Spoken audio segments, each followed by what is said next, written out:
O biodiesel é um biocombustível obtido a partir de fontes renováveis que surgiu como alternativa ao uso do diesel de petróleo para motores de combustão interna. Ele pode ser obtido pela reação entre triglicerídeos, presentes em óleos vegetais e gorduras animais, entre outros, e álcoois de baixa massa molar, como o metanol ou etanol, na presença de um catalisador, de acordo com a equação química. Essa reação de transesterificação ela é muito recorrente, né?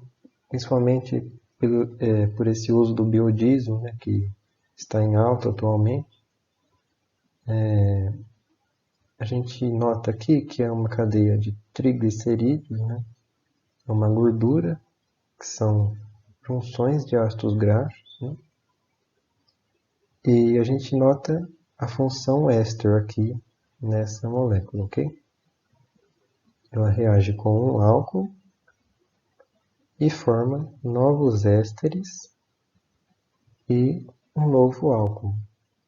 Nesse caso, ocorreu a ligação das cadeias do álcool, né? Formando um triálcool. A função química presente no produto que representa o biodiesel é... Então, lembrando das funções orgânicas, né?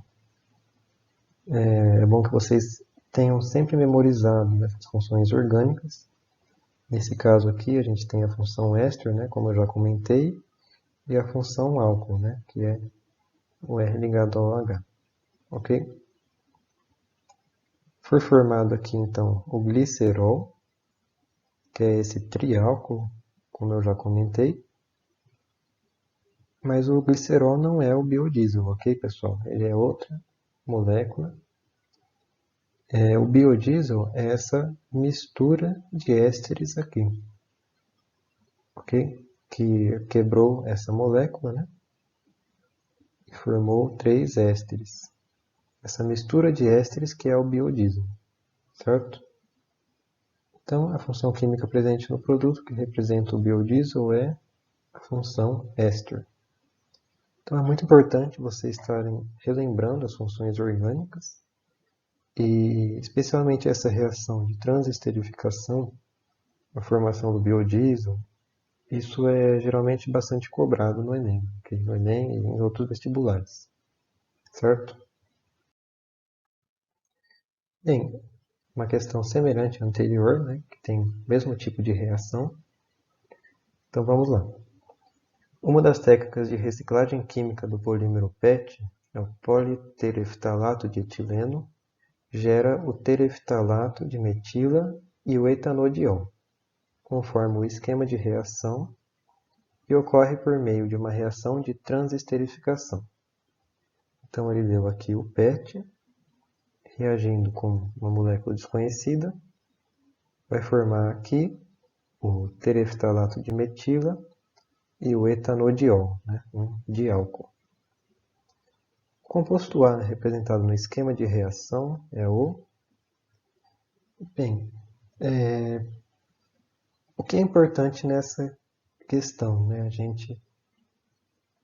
Ele foi dado, então, que ocorre uma reação de transesterificação, que é a mesma daquela que a gente viu no biodiesel, né? É importante, né? A gente não vai estudar, provavelmente vocês não viram o mecanismo das reações, né? O mecanismo de reações orgânicas, mas é importante sempre fixar quais são os produtos e o que forma, quais são os reagentes, né? E os produtos dessa reação, né? O que é formado. Então, nas reações de transesterificação, sempre reagem um éster mais um álcool e vai formar novamente um éster mais um álcool, só que agora diferentes, né, dos iniciais. Então, a gente analisando aqui, o PET tem a função éster aqui, né? Ele também tem outras funções aqui, mas é a função éster a principal. E o que está sendo formado aqui? A gente nota esse grupo, COOCH3. Isso significa que é um éster, né? É um grupo C dupla O, CH3, ok? Então essa é a função éster. E o outro aqui são hidroxilas ligadas a carbono, que é a função álcool, ok, pessoal?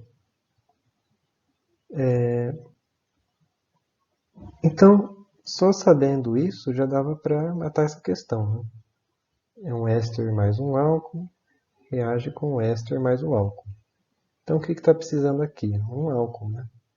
E dentre as alternativas que ele deu, o único álcool, né, que é a terminação OL, é o metanol. Então, só com esses dados daria para resolver. Mas vamos tentar entender o que ocorre, né? Porque é muito importante a gente estar ciente dessas reações. Na reação de transesterificação, ocorre a quebra desse éster sempre entre o C dupla O e o O, ok? Sempre ocorre a quebra entre o C dupla O e o O. Mas e aqui? Por que eu coloquei que ocorreu uma quebra aqui? Não é só sempre entre o C dupla O e O? Então, a gente tem que lembrar que o PET é um polímero. E os polímeros têm estruturas de repetição. Então, essa estrutura aqui vai se repetir aqui para frente, ok? Sempre vai ter vários pedaços desta molécula se repetindo. Então, eu coloquei aqui embaixo para a gente visualizar melhor. Vão sempre se ligando, né, essas unidades. Então, aqui, neste carbono aqui, ele vai estar ligado a essa extremidade da molécula, que é o oxigênio. Então, formaria aqui novamente um C dupla O, O, ok? Então, se quebrasse, né, analisando as quebras dessa molécula, aqui a gente visualiza melhor, que é sempre entre C dupla O e o O, certo?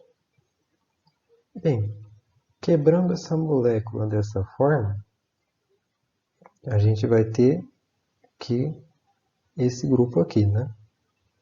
E é o que a gente analisa aqui, C dupla O.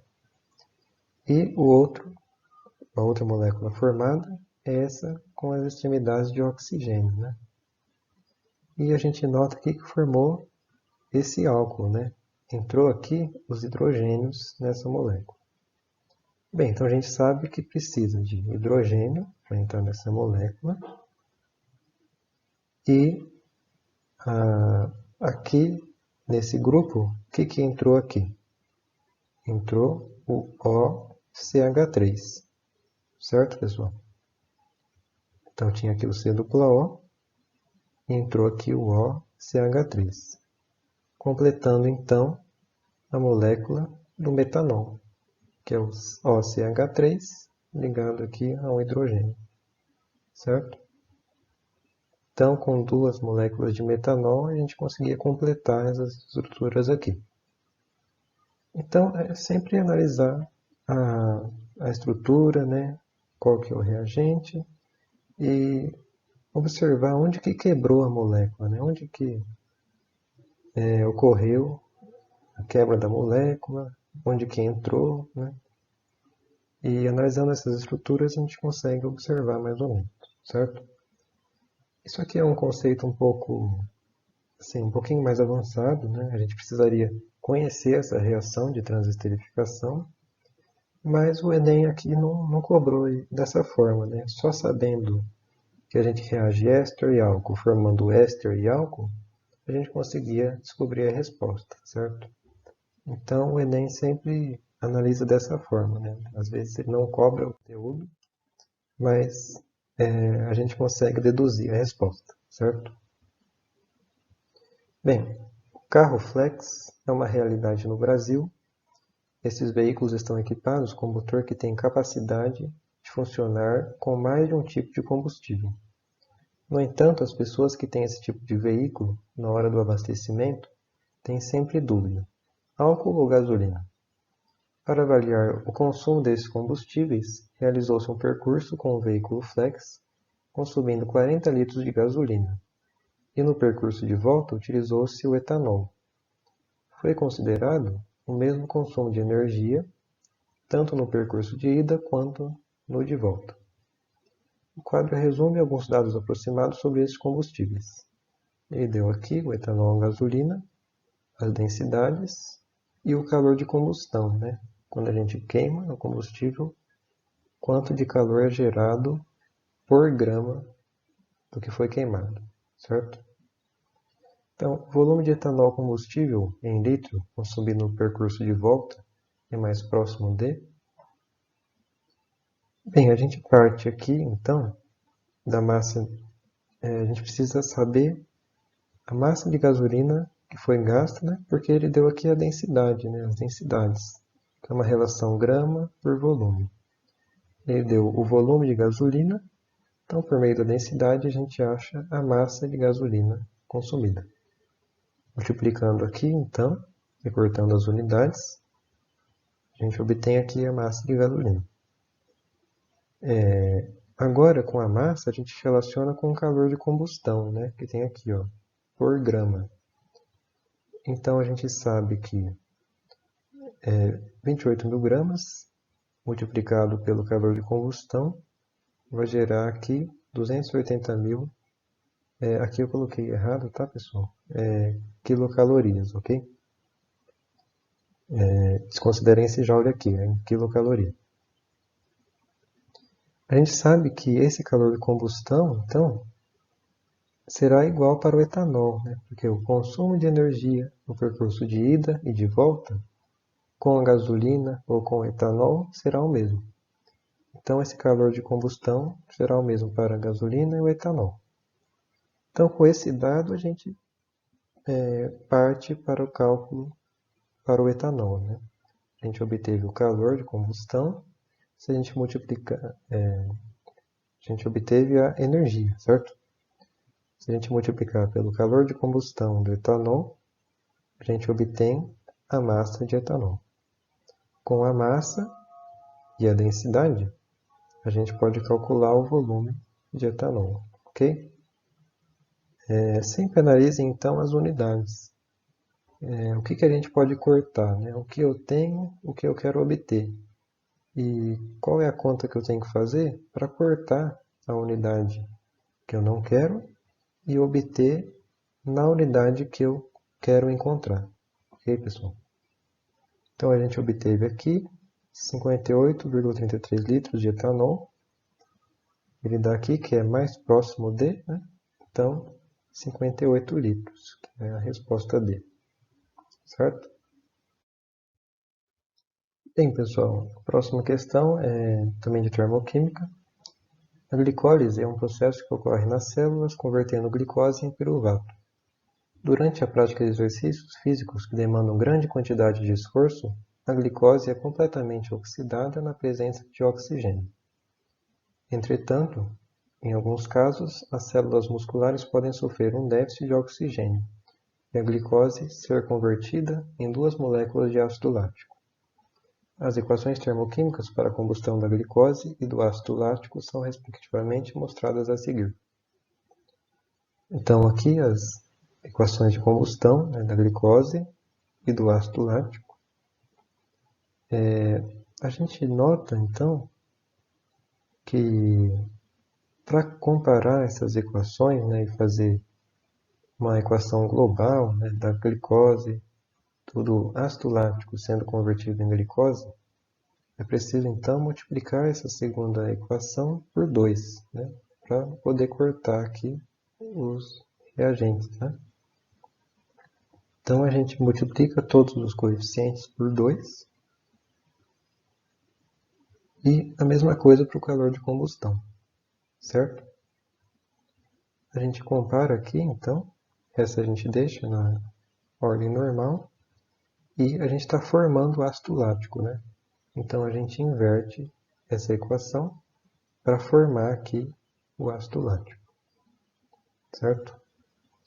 Então, agora, já balanceado, a gente pode cortar os reagentes, dando aqui, então, a glicose sendo convertida em 2 moléculas de ácido lático. Para o ΔH, então, lembrando também de inverter aqui o sinal, né? Quando a gente inverte a equação, a gente soma aqui, né? E obtém o resultado de menos 112 kJ, certo? Então, seria essa a resposta. É um processo anaeróbico da oxidação do ácido lático, né? É menos vantajoso porque libera menos 112 kJ por mol de glicose. Então é uma energia perdida, né? A glicose ela dá mais energia se seguir pela rota do ácido lático, da oxidação anaeróbica, gera menos energia e isso é menos vantajoso para o organismo, certo? Essa questão, então, é relacionada à radioatividade, né? A datação com carbono 14.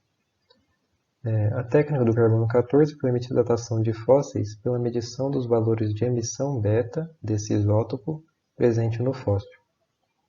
Então, o técnico vai lá, né, e mede no fóssil quantas emissões beta estão ocorrendo ali naquele momento, né, que ele encontrou o fóssil. Para um ser em vida, o máximo são 15 emissões beta por minuto grama. Após a morte, a quantidade de carbono 14 se reduz pela metade a cada 5.730 anos. Então, é considerado que enquanto esse fóssil, né, esse dinossauro, por exemplo, estava vivo, ele emitia 15 emissões beta por minuto e por grama, certo? E após a morte, a quantidade de carbono 14 se reduz pela metade a cada 5.730 anos, que é o tempo de meia-vida desse carbono 14, certo? Cada período de 5.730 anos se reduz pela metade. Considere que um fragmento fóssil de massa igual a 30 gramas foi encontrado em um sítio arqueológico, e a medição de radiação apresentou 6.750 emissões beta por hora. A idade desse fóssil em anos então eles encontraram um fóssil de 30 gramas e mediram ali a radiação, deu 6.750 emissões beta por hora. Então, de onde que a gente começa? A gente sabe que em vida, né, ele deu esse dado aqui, né? 15 emissões beta por minuto grama. Só que a medição que o técnico lá realizou estava em hora. Então a gente converte esse minuto para hora, ok? Para ter as mesmas unidades. Multiplica então pela relação aqui, né? 1 hora tem 60 minutos. Para cortar, e a gente obtém aqui 900 emissões beta por hora por grama. A gente sabe também que esse fóssil tinha 30 gramas, certo? Então, com essa massa, a gente obtém as emissões beta por hora, que é a mesma unidade que da medição que ele fez lá, né, do fóssil. Emissões beta por hora. Então, a gente já pode comparar esses dados, ok? Porque eles estão agora na mesma unidade. A gente sabe aqui, pela relação da meia-vida, né, inicialmente, que em vida, né, quando estava vivo, resultou em 27 mil emissões beta. Então, quando estava vivo, seria 27 mil emissões beta. Isso há muitos anos atrás. Mas agora, quando a gente mediu atualmente, né, está com 6.750 emissões beta. Então, quantos períodos de meia-vida, né, que é esse N aqui, que passaram nesse tempo, né, desde a morte desse fóssil até os dias atuais que ele foi encontrado. Então, calculando aqui, a gente tem que 2 elevado a n é igual a 4. Então, esse n é igual a 2, que são 2 períodos de meia-vida. Então, a gente sabe que decorreram 2 períodos nesse tempo de meia-vida, né? Que é de 5.730 anos. Portanto, a gente sabe a idade do fóssil, que vai ser 2 vezes 5.730 anos, vai dar 11.460 anos, que é a resposta C. Certo, pessoal? Bem, é isso então, pessoal. Se vocês tiveram alguma dúvida, né, dentre os exercícios que eu passei, ou se vocês estiverem resolvendo outros exercícios também e estiverem com dúvida, podem me mandar pelo meu e-mail ou aqui nos comentários do vídeo, né, no YouTube. Também, se quiserem marcar plantões de dúvida, eu estarei disponível para atender vocês, ok, pessoal? Então é isso. Agradeço a atenção de vocês e espero que vocês vão muito bem nesse Enem.